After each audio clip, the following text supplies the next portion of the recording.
Hey everyone, Brandon for Brandon's Baseball Cards here. Last week I completed a trade with a fellow Rack Pack collector that is in one of the Facebook groups that I'm in. But I didn't actually have the pack that I traded away yet when I completed the trade. Basically, I sent the gentleman an email and said, this pack has been certified as being authentic by Steve. It's being wrapped. Would you be interested in trading for it? Because he had an item that I wanted, and I knew he would be interested in the item that I had. So just to recap, what I ended up getting, and this is something I've already shown, was this 85 Topps with 2 Mattingly's on top. All right, this is probably a one of one. A very rare item, very desirable item for a Rack Pack collector, and it just looks wrong. The fact that there's 2 of the same player on top, it just looks wrong, right? But it's an awesome pack, and I'm happy to add it. But what did I actually trade away to get that? Well, I traded this 84 Fleer rack with the Mattingly rookie on top. And as a sweetener, it also has Steve Carlton on top, a Hall of Famer on top. So this is an awesome rack, and I'd be happy to keep it. But you can't keep everything, and sometimes if there's an item that you really want, you kind of have to put some stuff on the table if you're dealing with a collector, not someone who's after money, right? Like this guy couldn't care less. I could have sent him a message and said, I'll give you $300 for that rack. And he would say, no, because he's not in it for the money. He's in it for collecting rack packs. So the only way I would ever get this double Mattingly 85 rack is to put something on the table, right?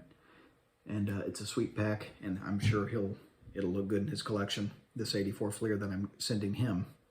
So I'm sending him this 84 Fleer. I got this 85 Topps double Mattingly, and I also got this 85 Fleer Ripken rack that I showed in the last video and that I've already sold, right?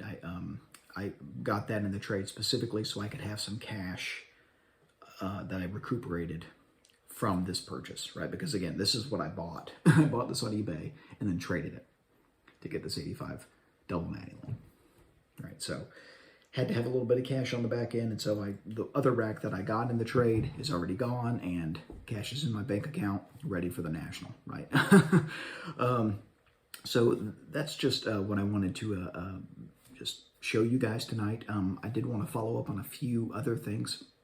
A few of you have asked about the 1980 Ryan rack that I got that Steve was unable to authenticate and what happened with that.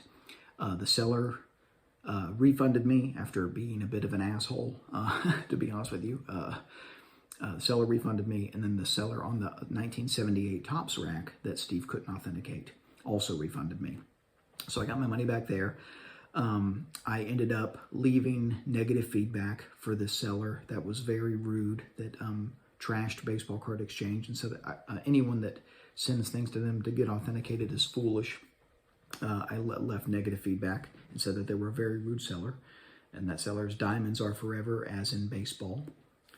Just to be clear on who we're talking about here.